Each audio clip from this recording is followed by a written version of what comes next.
స్వామిని విగ్రహాన్ని అందరినీ కొట్టింది శనివారమే, అంటే వాడు కూడా శనివారం మాత్రమే కొడుతున్నాడు. చూడు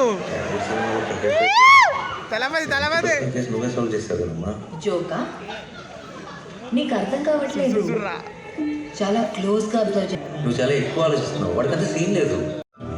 కానీ అది చెప్దాం అనుకునే లోపే గీతాసుదేవ్ నాని చంపేస్తాడు. సినిమా కాబట్టి నాని మళ్ళీ ఇలా పుట్టాడు, కానీ రియల్ లైఫ్లో ఏం చేస్తాం? నాకు వీడు కిచ్చా సుదీప్ లాంటి వాడని డౌట్. అర్థమైందా?